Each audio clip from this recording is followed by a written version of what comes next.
All right, guys, we're going to talk about 5 things you need to know about addiction. So, if you're a youngster or something, you got friends that are using hard drugs, you definitely want to hang around for this one.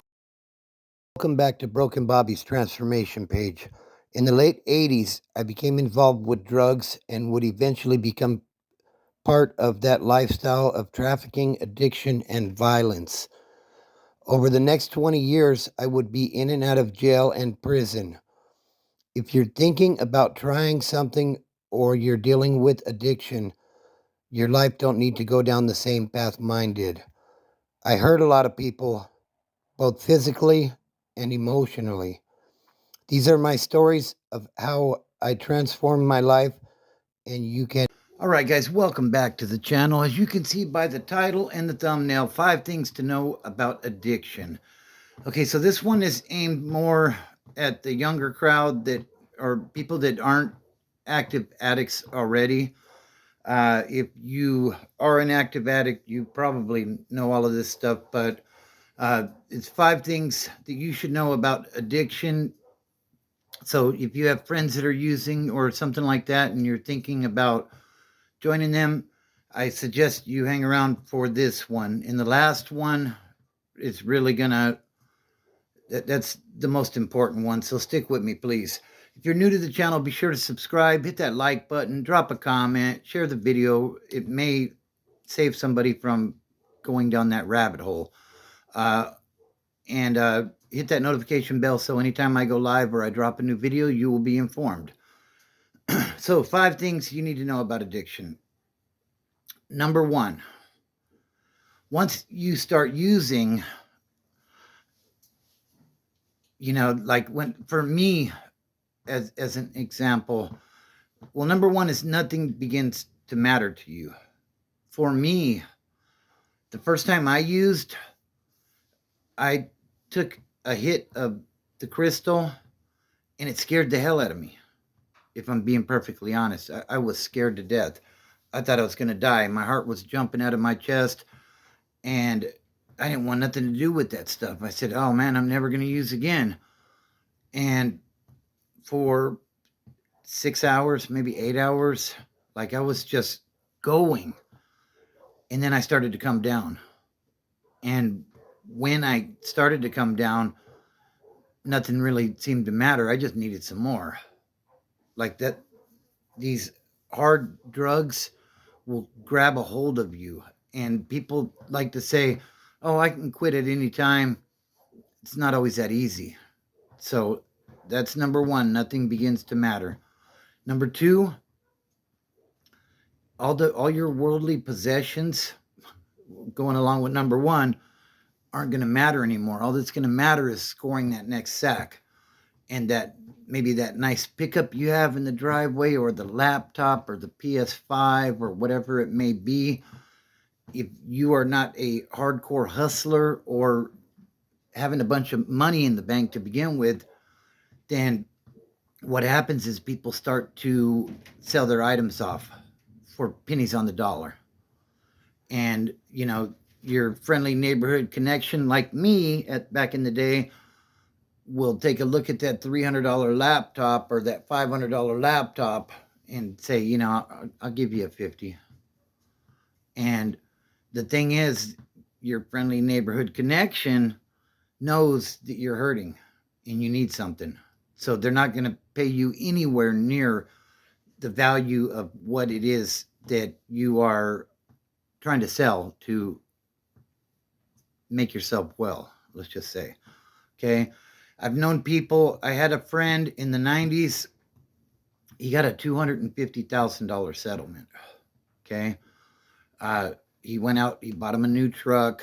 And you got to keep in mind, in the 90s, $250K was a lot of money. I mean, it still is, but probably more like a mill today. You know what I mean? In terms of, what it would be worth now. So he bought him a new truck and the party was on. And honestly, like in a year, his truck was beat to shit. It was a tweaker truck, which, it's very obvious to the police and everybody that, you have an issue because, somebody done smashed your windshield and your dents all over the place, turn signals don't work. Like it looks pretty obvious to people around you. So yeah, he lost it all in about a year. And that's the thing. Nothing's gonna matter. You're gonna lose it all. And once you get involved with using illegal substances. And that brings us to number 3. Now, number 3 is you will lose your freedom. Okay, on many levels. Okay, now I don't know very many addicts when I was in that lifestyle that never went to jail. Okay, maybe a few were smooth enough, if you will, to play it smart enough to where, if anything, maybe they're going to get it under the influence or something like that. Now, it's not just going to jail, though. You lose your freedom in the sense that you're no longer a free person. You have a ball and chain that you're dragging around everywhere you go. When the family wants to go on vacation, are you able to go on vacation? You don't have a connect in Hawaii or wherever the family may be going, right? So what are you going to do? Are you going to score a big sack to take with you and run the risk of getting caught along the way? Like you're not free anymore. And a lot of people don't understand that. If your circle is, or some people that are using, best thing you can do is distance yourself from that, because once you take that plunge and you're involved in that lifestyle, it's really hard to get out, guys. It really is. I hear a lot of people say sobriety is boring. Yeah, because when you're for me, living that tweaker life, like there was always something going on. Somebody fighting, somebody getting stabbed, somebody shooting at somebody's house getting taxed because they couldn't pay their friendly neighborhood drug dealer. Like it's constant nonstop action. And when you walk away from that lifestyle, it does tend to be a little boring, but boring can be good. Now let's move on to number 4.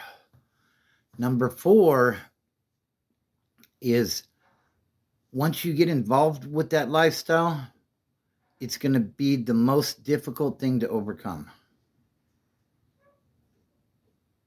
Think about that. Now you are addicted to something, you are reliant on somebody else being able to accommodate your needs when it comes to your addiction. And people's morals tend to go out the window when you fall deep down that rabbit hole. You'd be surprised what people will do to get that next sack. When I was doing my thing, like if I didn't like somebody, I could tell somebody, hey, I'll give you a 50, go smash that fool. And they would go do it, And, I'm not trying to glorify that way of living or anything like that, but like it's a really dirty game, and people fall far down that rabbit hole, and some people don't make it back, to be honest with you guys. So, I'm making this video to try to persuade somebody that's thinking about partying with their friends because they see them with the pipe or a needle or whatever it may be. And you think, oh, there's no harm in that. Like that's the homie, he's cool. But the homie's fighting demons. The best thing you could do is make the best life you can. Go to a trade school, go to college, go do something, find a job. If you're working the night shift at Planet Fitness, you have a job, you have legit money, you don't have to look over your shoulder. And, it might not be the most glamorous thing in the world. People tend to glamorize prison and drug dealers because they have the nice cars with the fancy wheels and the women and stuff. But like, it's only for a season. It's only for a season. I met a guy in prison one time, and he told me he was doing 2 years on drug charges, and like, it was like his third time in doing it. He was a small time drug dealer, and what he told me was, he said, Bobby, he said, I get out. He said, I live the life of a king for a year or two, and then the trade-off is I come and do a couple of years in prison, and then I get out and rinse and repeat, basically. And he had made up his mind that that was a good thing to do. And I kind of felt sorry for the dude, I mean, he had pictures of the nice cars and the women and stuff like that, and the money. So, I believed what he was saying, but like, I felt bad that he felt that was the best he could do in life, So we're moving on to number 5, the last one on the list, 5 things you need to know about addiction. Before we get there, if you're new here and you enjoy this sort of content, be sure to subscribe. Hit that like button if you enjoyed this video and you found it helpful. Also, share the video. Maybe it'll help someone else that is teetering on taking that plunge, and maybe it'll help somebody. Also, hit that notification bell so that anytime I go live, you will be notified, and you can check it out when you're ready. Or if I'm live, you can check it out when I'm live, if that's your thing. So number 5, and this to me is one of the most important of the 5. Doing drugs and dealing drugs tend to be called a victimless crime. There's plenty of victims when it comes to drugs. It is not a victimless crime. Okay. The thing is, I didn't realize it when I was actively involved, but my parents were dying inside watching who I had become and some of the things that I was doing out there in the street, and worrying about, is he going to come home tonight?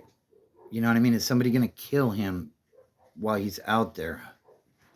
Like, this is the thing. Like, if you have a wife or you have kids or mom and dad or aunts and uncles, they don't want to see you like that.